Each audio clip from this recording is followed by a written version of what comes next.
这是1个月前定型的榆树根。榆树是最容易种养的树种，种下去时偏干痒，长根成活后就没有那么讲究了。榆树成活后，在生长季补充适量的肥料，大水浇灌也不会出现问题。这问题根小榆树就是这样养出来的，基本成型就可以上盆。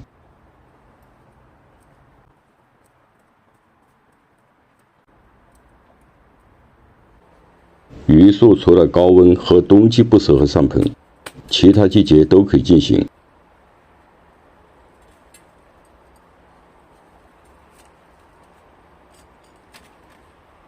把土全部去掉，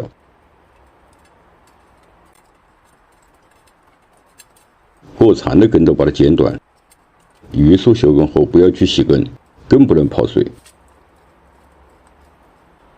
休耕后选一个这样的小盆。榆树不遮土，但用小盆种养，盆土的保水性一定要好。小盆种养，树与盆要固定，树与盆的组合才是真正意义上的盆景。把盆上好再做修剪。树桩在培育阶段最好用稍大一点的盆，受场地限制可以套盆种养，利用头生根加快它的生长。不要急于求成，树根生长好才能经受住造型中的折腾，而且桩材生长恢复快。所有的盆景桩材上盆后，生长的速度会明显下降。除了受盆的限制，还有更多的人为操作，像剪叶、盘杂、把强制枝剪短，都会形成对树桩的控养。没有基本成型的树桩，最好不要去考虑上盆。对小盆景枝的取舍不要强求，尤其是像榆树，多余的枝剪干净，过长的枝一定要剪到位。小而精的盆景是剪出来的。树桩上盆是依据树桩与盆组成的意境进行第二次造型。对枝干稍作盘杂，调整到一个合适的角度，形成飘逸的树势状态。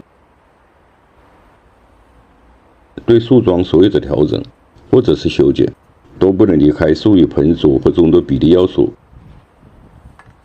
看看这2个3端的出枝，出枝的粗度与主干的比例不协调，在上盆后也会显得头重脚轻。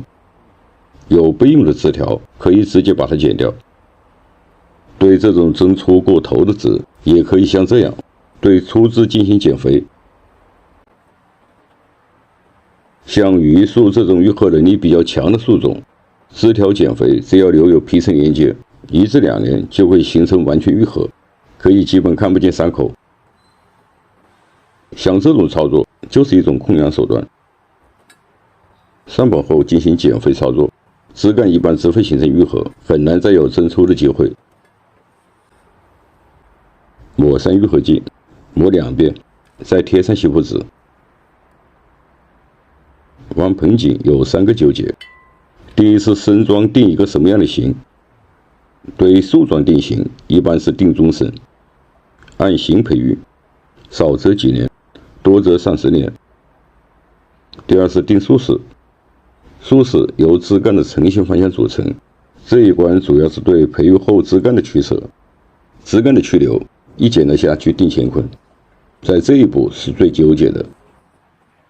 最后是调整中的纠结，盘杂、吊拉、破壳拉弯等等都在其中，消耗的时间最长，也最能培育盆景造型中的基本功。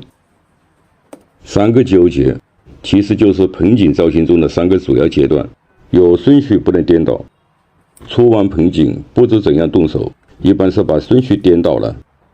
树桩的型没有定好，甚至没有成活就去盘杂，这是最耽搁时间的，也难做出盆景的主要原因。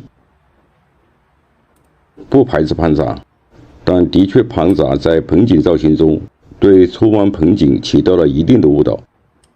这本小榆树就是按3个培育阶段逐步纠结出来的。我是山区农茶，感谢您收看，下期见。